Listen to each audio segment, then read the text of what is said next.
A lot of talk about earthquakes this week. We've had another earthquake in Melbourne, and that gets people unsettled. It gets people thinking about the fact that we live on a thin crust of shaky earth and not the sort of solid rock that we might be thinking about. Well, this is Warona in central Victoria.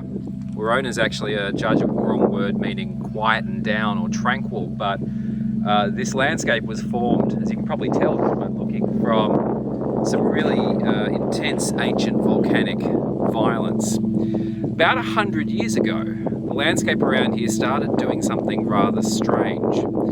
People were suddenly being frightened out of their beds in the middle of the night or disturbed in the middle of the day by what sounded like explosions underground. Loud, unexplained, booming noises that could happen any time of the day or night. Government geologists came out, wasn't able to explain it.